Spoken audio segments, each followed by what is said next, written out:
Bienvenue à InfoSoir, voici les titres. Le mouvement de contestation prend de l'ampleur au Liban. Des dizaines de milliers de personnes manifestent dans la capitale Beyrouth et dans plusieurs villes du pays. Les protestataires dénoncent la corruption et la crise économique.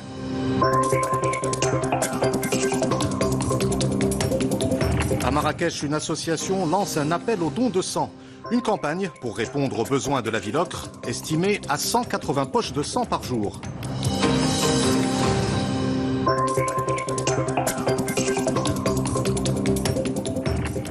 La sélection des joueurs locaux se qualifie pour le championnat d'Afrique des nations de football. Hier soir à Berkane, le Maroc a battu l'Algérie par 3-0 dans le cadre des éliminatoires du CHAN 2020 prévu au Cameroun.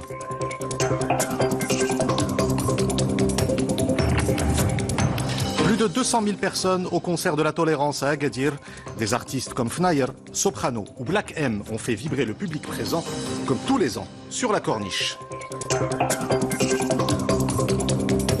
Madame, Monsieur, bonsoir. Le mouvement de contestation se poursuit au Liban. Des dizaines de milliers de personnes ont manifesté dans la capitale Beyrouth et dans plusieurs villes du pays. Pour la 4e journée consécutive, les protestataires ont dénoncé la corruption et la crise économique. Le mouvement est né suite à l'annonce d'une taxe sur les transactions de messagerie, mais a pris de l'ampleur pour se transformer en vague de contestation visant la classe politique. Oussama Al-Baqali. Pour ce 4e jour des manifestations, les Libanais sont sortis en masse. Hommes, femmes et enfants ont rejoint le mouvement contestataire par milliers. En ce dimanche, sur leurs lèvres, un seul slogan. Tous veut dire tous. J'ai 16 ans. Ils ont choisi un homme pour devenir ministre de l'Agriculture, ensuite ministre des Finances et après quelques années du tourisme. Il ne peut pas être expert en tout. À la veille de l'expiration de l'ultimatum fixé par Saad Hariri pour avoir l'approbation définitive des membres de sa coalition gouvernementale, 4 ministres du parti Force libanaise ont annoncé leur démission hier samedi. Mais le peuple libanais semble avoir condamné sa classe politique pour corruption, affairisme et mauvaise gestion. Nous venons de la Bekaa, du sud, du mont Liban jusqu'à Byblos et au nord, tous unis. Ce gouvernement n'a travaillé qu'à nous diviser, en confession, en région, en parti, en idéologie. C'est pour cela que nous ne quitterons pas la rue avant que ce régime ne parte et qu'un gouvernement de transition au pouvoir exceptionnel ne soit formé pour reconstruire l'État. Avec une dette publique culminant à 150% du PIB, le Liban arrive en 3e place en termes de taux d'endettement derrière le Japon et la Grèce. Une volonté forte de la part des citoyens en colère contre une classe politique indéboulonnable, des pénuries chroniques d'électricité et d'eau potable, en plus de la cherté du niveau de vie. À Beyrouth, Tripoli et Baalbek, le vent du printemps souffle encore. Et l'ambassade du Royaume du Maroc au Liban annonce qu'elle a mis une ligne téléphonique à la disposition des membres de la communauté marocaine pour leur permettre de communiquer dans les cas urgents liés aux manifestations populaires que connaît ce pays. L'ambassade précise que cette ligne téléphonique, dont le numéro s'affiche sur votre écran, est réservée exclusivement à la communauté marocaine vivant au Liban dans les cas urgents liés à la situation actuelle dans le pays. Les partisans de l'unité de l'Espagne se mobilisent à Barcelone. Ils ont défilé aujourd'hui à l'appel du parti libéral Ciudadanos dans un contexte marqué par un retour progressif au calme après plusieurs jours de troubles et d'affrontements entre indépendantistes et forces de l'ordre. Ce regain de tension en Catalogne intervient à 3 semaines des élections législatives. Les développements avec Rita Saha. Drapeau aux couleurs de l'Espagne et de la Catalogne en main, c'est par centaines que ces antiséparatistes se sont donné rendez-vous devant le siège du gouvernement catalan, porté par la voix du leader du parti libéral Ciudadanos. À l'origine de cette manifestation, ces citoyens espagnols ont exprimé leur attachement à leur pays, ainsi que leur crainte face à l'atmosphère de tension qui pèse sur leur ville depuis plusieurs jours. Nous sommes venus tout d'abord soutenir tous les Espagnols constitutionnalistes, tous les Catalans qui se sentent abandonnés par le gouvernement de Pedro Sánchez et surtout leur dire qu'ils ne sont pas seuls. Nous sommes nombreux à leur côté. Nous allons les soutenir, nous n'allons pas nous taire. Je ne sais pas quand cela va se terminer. Il faut appeler un peu plus au respect car l'attitude des indépendantistes nous fait peur. Depuis une semaine, la Catalogne est comme scindée en deux parties. D'un côté, les partisans de la Constitution, de l'autre, les indépendantistes. Ces derniers rejettent la condamnation à de lourdes peines de prison de 9 leaders séparatistes. Si la situation semble s'être calmée ce week-end dans la capitale catalane, les scènes de guérilla qui ont fait près de 600 blessés cette semaine à Barcelone ont laissé un goût amer à de nombreux habitants, plus divisés que jamais. Aujourd'hui, nous nous dressons contre la police espagnole, qui a agi ces derniers jours avec une violence excessive. Et les gens qui participent à la manifestation veulent éviter que ça se reproduise. Je crois que les forces de sécurité de l'État font un travail qui est peut-être trop léger à mon goût, mais elles reçoivent des ordres du ministère et ne peuvent garantir la paix sociale. Face à cette vague de contestation, le président catalan a proposé au gouvernement central d'entamer des négociations sans condition, un appel décliné par le chef du gouvernement. Loin de faire l'unanimité en Catalogne, Pedro Sánchez a également essuyé les critiques de la droite espagnole qui réclame la mise sous tutelle de la communauté autonome du nord du pays. Une situation qui pourrait placer le Parti socialiste en position défavorable lors des prochaines élections législatives prévues le 10 novembre prochain. Retour au Maroc avec ce bulletin spécial de la direction de la météorologie nationale. De fortes pluies sont prévues de lundi soir à mardi matin dans plusieurs régions. Les provinces concernées sont Dréouch, Nador, Oujda Angad, Berkane, Taourirt, Taza et Jarada. Des rafales de vent sont également prévues dans plusieurs provinces et des chutes de neige sont attendues à Ifrane, Azilal, Bni Mellal et Midelt. C'est un geste simple qui peut sauver une vie humaine. La société civile lance un appel au don de sang à Marrakech.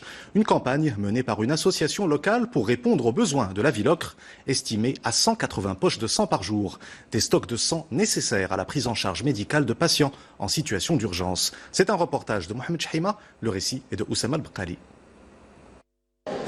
Ces jeunes n'ont pas hésité un seul instant à répondre à l'appel de la société civile à Marrakech pour donner de leur sang. Un acte qui ne dure pas plus d'une dizaine de minutes, mais qui pourrait sauver plus d'une vie. Je me suis encouragé, j'ai ramené mes amis pour donner notre sang. Je travaille au centre hospitalier universitaire et nous partageons chaque jour les souffrances des patients. D'après le Centre national de transfusion sanguine, les stocks de sang au niveau national accuseraient des baisses en hiver, notamment dues aux réticences des donneurs en raison des maladies saisonnières. Le besoin, lui, augmente continuellement. Actuellement, le centre de transfusion sanguine de Marrakech reçoit une demande des hôpitaux et des centres de santé de 180 à 220 pochettes de sang. Les statistiques du ministère de la Santé démontrent que seuls 2% des Marocains donnent de leur sang.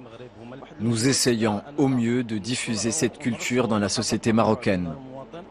Infuser la culture de la transfusion sanguine chez les Marocains est capital, car c'est un don de soi qui redonne à l'autre vie et espoir.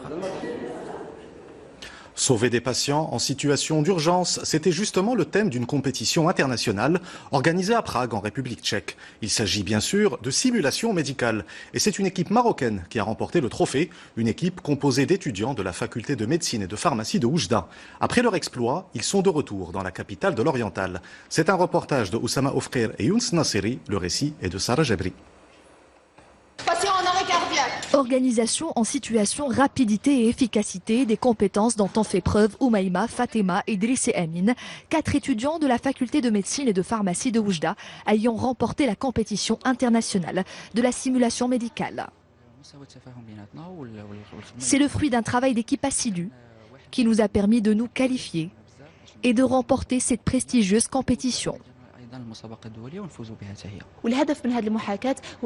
L'objectif éducatif de la simulation médicale est de parvenir à une maîtrise sans mettre en danger la vie du patient. C'est un exercice qui nous permet d'acquérir les bons réflexes et les gestes d'urgence. Il aura fallu des mois de préparation à l'équipe marocaine pour s'imposer lors de cette compétition internationale, d'autant plus que les équipes adverses étaient composées de médecins spécialistes expérimentés. Cela n'a pas été facile parce que nous avions affaire à des équipes composées d'urgentistes et des spécialistes en réanimation et en anesthésie. La faculté de médecine porte un intérêt particulier à ces ateliers qui sont organisés principalement par le service d'anesthésie et réanimation et au cours desquels les étudiants font face à des scénarios qui sont plus ou moins compliqués et qui peuvent retrouver dans leur futur en tant que médecin pratique. Au cours de cet exercice médical, les participants sont mis face à une situation d'urgence réelle mais simulée, une technique pédagogique permettant aux apprenants de se familiariser avec les situations complexes rencontrées dans l'exercice de leurs fonctions. Football avec la sélection des joueurs locaux qui s'est qualifiée haut la main pour le championnat d'Afrique des Nations. Hier soir à Berkane, le Maroc a battu l'Algérie par 3-0 dans le cadre des éliminatoires du CHAN 2020 prévu au Cameroun. Retour sur les moments forts du match avec Marwan Zghari. L'équipe nationale des joueurs locaux s'est qualifiée hier pour le championnat d'Afrique des Nations aux dépens de l'Algérie. Les hommes de Hossein Ammouta ont surclassé le voisin algérien sur le score de 3-0 après un score nul et vierge au match aller. Le champion en titre a scellé la rencontre dès la première période. L'ouverture du score est signée Badr Banoun du point de pénalty à la 27e minute de jeu. Nous avons eu plusieurs occasions après ce premier but. On a essayé de maintenir notre pressing jusqu'à inscrire 2 autres buts en première période, ce qui nous a permis de jouer sereinement la deuxième mi-temps.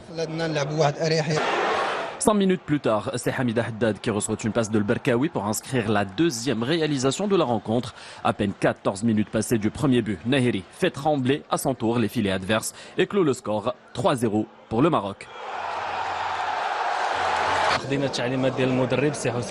On a suivi les directives du coach Ammouta à la lettre. Il nous a donné beaucoup de conseils avant le match pour éviter le stress. Il nous a tout simplement dit « Jouez au football, je prends la responsabilité du reste ». Après la pause, les Lions de l'Atlas ont parfaitement géré leur avantage au score et l'ont maintenu inchangé jusqu'au coup de sifflet final. Ils valident ainsi leur ticket pour la phase finale du tournoi prévue au Cameroun l'année prochaine. Nous ouvrons la page culturelle de ce journal avec le Festival de la culture soufie à Fès. L'événement en est à sa 12e édition. Le festival s'est ouvert hier soir avec un hommage rendu à l'œuvre et à la pensée du poète Ash-Shushtari. Un voyage au cœur du patrimoine poétique et musical de l'Andalousie du XIIIe siècle. C'est un reportage de Sarah Jabri et Driss El Cohen. Al-Shushtari, prince des troubadours, une création artistique présentée en ouverture de la 12e édition du Festival de Fès de la culture soufie. Sur scène, Françoise Atlan, Kouro Pignana et Marwan Haji subliment des textes soigneusement puisés, des recueils de celui que l'on surnomme le poète de l'amour divin. C'est une création artistique en hommage à Al-Shushtari avec des touches marocaines, andalouses et classiques. Ce festival est exceptionnel dans la mesure où il sensibilise aux valeurs de paix et de tolérance. Et nous serons sous la direction de Oustad Mustafa Amri qui va diriger pour l'occasion l'ensemble Al-Shushtari. Donc c'est un grand bonheur d'être ici encore pour l'ouverture de ce magnifique festival. La culture soufie, un humanisme spirituel pour notre temps, c'est à travers cette thématique que le Festival de la culture soufie invite le public à prendre part à un voyage spirituel, ponctué de soirées musicales et de débats intellectuels.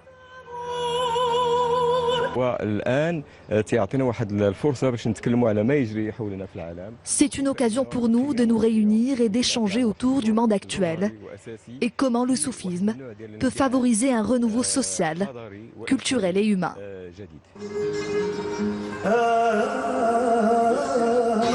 Des artistes toutes disciplines confondues, des chercheurs et des penseurs contemporains prennent part à Fès au Festival de la culture soufie, une 12e édition qui se poursuit jusqu'au samedi prochain.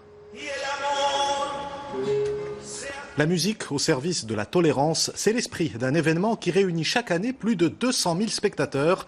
Agadir a accueilli hier soir le concert de la tolérance. Artistes marocains et français comme Fnayer, Soprano ou Black M ont fait vibrer le public présent sur la corniche d'Agadir. C'est un reportage de Hossein Ouzig et Rafiq Agomad. Le récit est de Rita Saha.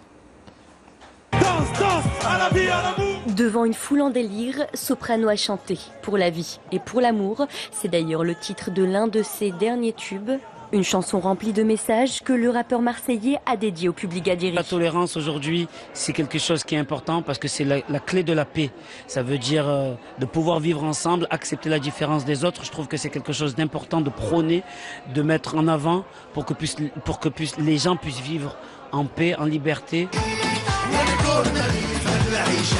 Sur la corniche d'Agadir, les artistes nationaux, à l'image de Fnayer ou encore Douzi, ont offert aux plus de 200 000 spectateurs présents un show époustouflant à l'américaine avec une belle touche artistique 100% marocaine.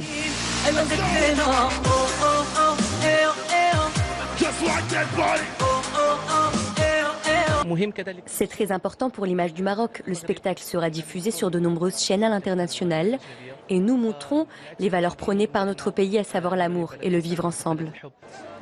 L'artiste Slimane, Vita, Dadju, les New Gypsies et bien d'autres artistes de renom ont cette année encore répondu présents et ont offert aux Gadiri un show exceptionnel. J'aime beaucoup ce concert pour la tolérance et je souhaite à tout le monde une très belle soirée.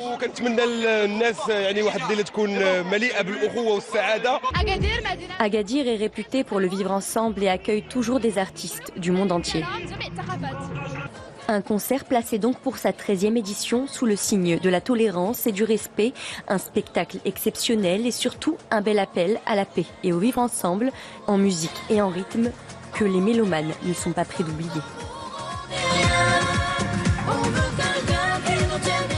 Avant de nous quitter, je vous rappelle l'une des principales informations de cette édition. Le mouvement de contestation se poursuit au Liban. Des dizaines de milliers de personnes ont manifesté dans la capitale Beyrouth et dans plusieurs villes du pays. Pour la 4e journée consécutive, les protestataires ont dénoncé la corruption et la crise économique. Le mouvement est né suite à l'annonce d'une taxe sur les transactions de messagerie, mais a pris de l'ampleur pour se transformer en vague de contestation visant la classe politique.